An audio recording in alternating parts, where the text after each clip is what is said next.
If the NFL season had started this week, well, the Dolphins would have a better record than the Bears, the Vikings, the Lions, the Packers.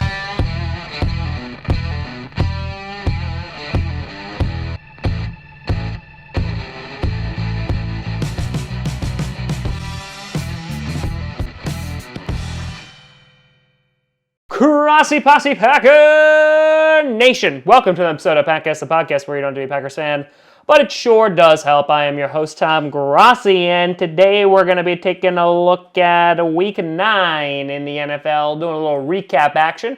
But before we get to that, I want to do a big shout out and thank you to the latest Patreon over at patreon.com/TomGrossiComedy, and that is Mr. Jacob London.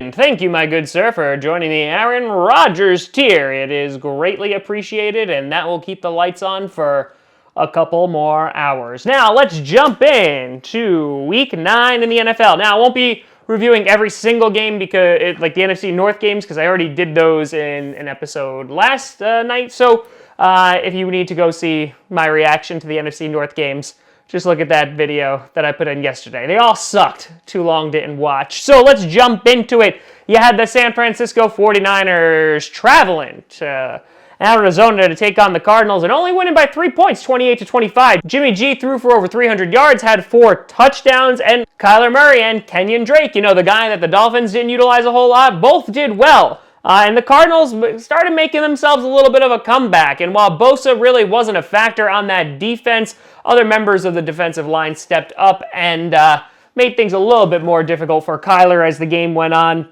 But again, the 49ers did look beatable, but I'm also going to attribute this to it's a divisional game. You never know at divisional games. They can go literally either way, but they'll be playing the Cardinals again in a couple of weeks. And so we'll see if the Cardinals will be able to take advantage of the 49ers in a couple weeks. But the 49ers keep on rocking, and as of last night are the only undefeated team left in the NFL. So I tip my hat to you for that. But they got a tough Monday night game against the Seahawks, which should be their toughest challenge yet. Then moving on to the Texans taking over the Jaguars 26-3. No J.J. Watt, no problem. They were able to keep Minshew in check, who threw for 300 yards but threw 2 interceptions. Watson threw for over 200 yards and 2 touchdowns. And God, that man, a one-eyed pirate, literally doesn't matter. And that eye is gross. He literally just took care of business. And looking at the Texans, if they're going to be major playoff contenders come January, their offense is doing really, really well. And I was very concerned after J.J. Watt went out if their defense was going to be able to step up. They did it against the Jaguars, who are like sneakily dangerous. But, I mean, like, right now, is it going to be enough for Deshaun Watson to literally, like, hold that team up and be like, yes, I'm going to be, like, the pinnacle of light? Who knows? That's the million-dollar question. But the defense played well, at least this week.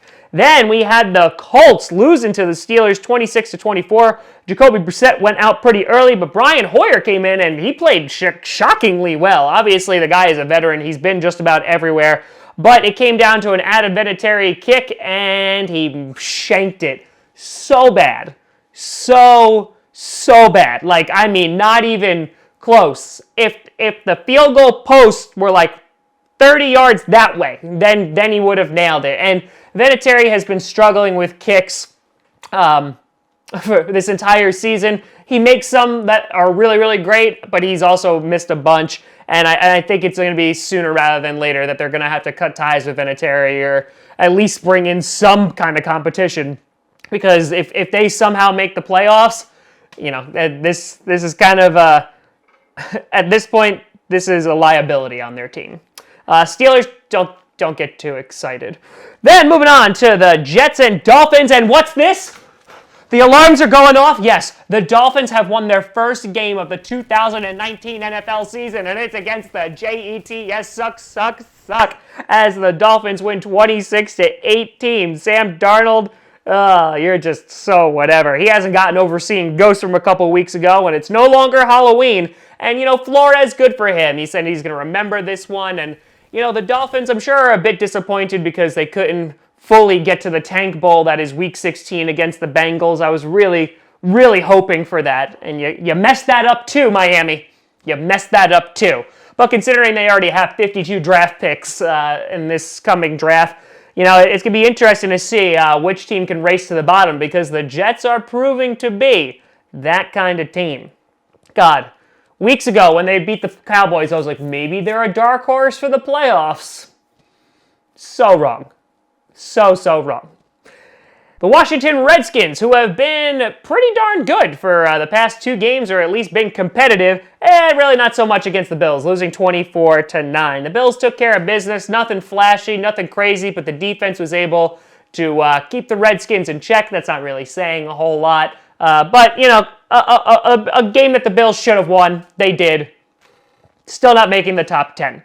Then you had the Titans taking on the Panthers, losing 30-20. This was Ryan Tannehill's worst game as a Titan, and Christian McCaffrey is a literal god. That man, another 80-yard touchdown. He is literally unstoppable. A true monster. That the NFL better be checking his urine every 5 seconds, because he is on something. He's on that Michael Jordan special stuff from Space Jam. But here's the thing. Cam Newton is out for the rest of the season, just got put on season-ending IR. Can Christian McCaffrey carry the Panthers into a potential playoff berth? It's a competitive NFC. I don't know. But then again, Aaron Rodgers carried the Packers for many years, so why not McCaffrey? Then you had the Buccaneers almost beating the Seahawks, forcing it into overtime, losing 40-34. Winston threw no interceptions, and they were up 14-0, and on the stream, everyone was like, oh my God, this is it. They could actually do it. And I was like, don't get your hopes up. And yeah, no, they didn't. Went into OT, and Russell Wilson threw 5 touchdowns on the day, completely lighting up that Buccaneers defense. But the Seahawks defense really isn't that great either, and that could be a potential problem later down the line if they make the playoffs.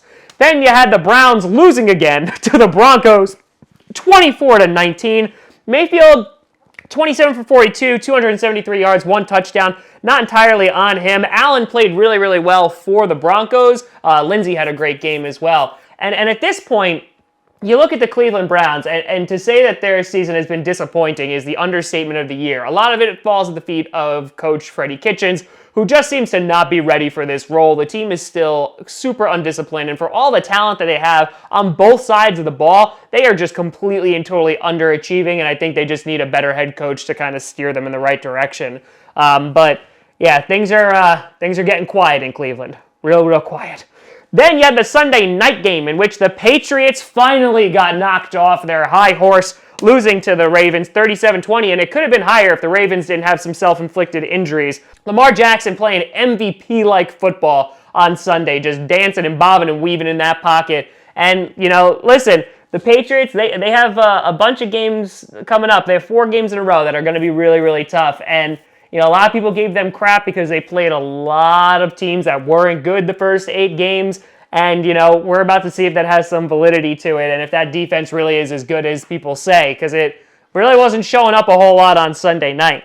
Then on Monday night, you had the Cowboys defeating the Giants 37-18. Zeke ran for over 130 yards. Jones struggled, but then again, doesn't have an offensive line and also doesn't have many weapons to throw to. And Saquon Barkley can't get it going on the ground. Was great in the passing game, but yeah, the Giants, it's between them and the Jets, and they'll settle that next week of who sucks more. Can't wait to watch that game, and that'll be broadcasted right in New York. Yay. But let me know what you think down in the comments below.